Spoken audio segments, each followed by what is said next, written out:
Hello, my name is Dawn. I'm with the Woodneath Library Center, and October is Adopt a Shelter Dog Month.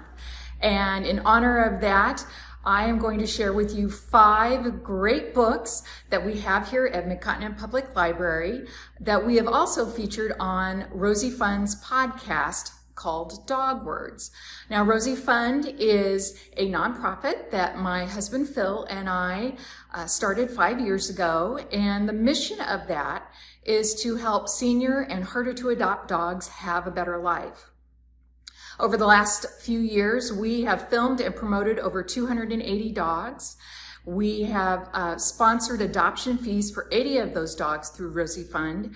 And this year, as our 5th anniversary, we have put together Rosie Life Starter Kits. And we've exceeded our goal of giving 50 dogs at KC Pet Project a Rosie Life Starter Kit. And that helps their adopters with some of those basic needs that every dog needs to have a Rosie life.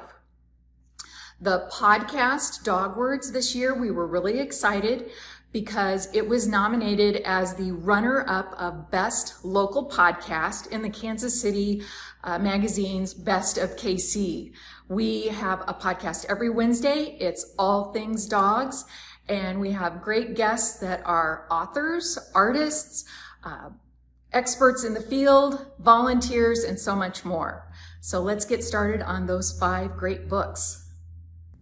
Our first book is The Particulars of Peter by Kelly Conneboy. Now, this is a book where the dog does not die in the end. Conneboy shares her experiences that when she fosters and then falls head over heels for a Terrier-Labrador mix named Peter. This is part memoir, part humor, and also part investigative reporting. And if you're a dog lover, you are going to identify with much of what Kelly shares about her feelings and experiences with Peter. Even if you are not into dogs, this is an enjoyable book because it's an exploration of relationships.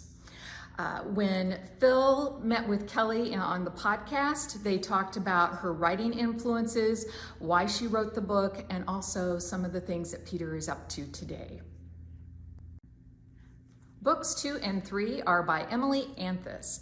The first book is called The Great Indoors, The Surprising Science of How Buildings Shape Our Behavior, Health, and Happiness. Now, if you are trying to convince someone to get a dog, this book is a sneaky way to introduce the topic. The Great Indoors is where Emily reveals the science behind spending 90% of our time in an indoor ecosystem, and just how the design of our homes and our public buildings affects our physical and mental health, our productivity, our relationships, and so much more. And if you're wondering how dogs fit into this, Emily shares the science behind how living with dogs helps children have less likeliness of asthma, allergies, and other autoimmune diseases.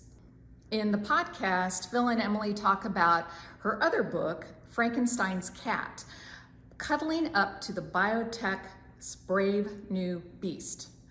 This is a wonderful read for anyone who is interested in the sciences and the animal biotechnology that's being used for purely human reasons, like cloning one's favorite cat, or for using biotechnology to advance our animal well-being through things like prosthetics for animals. Book number 4 is A Dog Named Beautiful, a Marine, a Dog, and a Long Road Trip Home by Rob Kugler. In the podcast, Phil's description of Rob's book is spot on. It is a book of introspection, of self-help. It's a buddy book. It's a travel log. It's a book about relationships. And yes, it is a book about a man and his dog. And this is a book that once you've read it, you will be asking yourself, am I the person I want to be? The strength of the relationship between Rob and his dog Bella is so genuine in this book, and it really shines throughout the book. Yes, you will find that this is a very emotional read. And while there is a loss of Bella, in the end, there is truly hope in the end. So there's a happy ending through that hope. Book number 5 is Mark Cushing's Pet Nation, The Love Affair That Changed America. Now, in my half century of life, I have gone from being on a farm as a kid and having our dog Sparky living outside, taking care of the family farm, to now where we have a 14-year-old pitty called Peaches, who has a bed in every room in our house and goes with us just about everywhere. Mark's book examines just how we became a pet nation. It's both entertaining and informational. It's a really fascinating read about the cultural phenomena of dogs and other pets and how they have impacted our society, our health and emotional well-being, and even our legal system.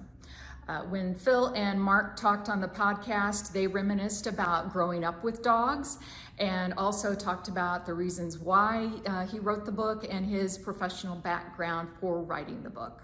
I want to add a bonus item to this list. It is a documentary film called Well Groomed.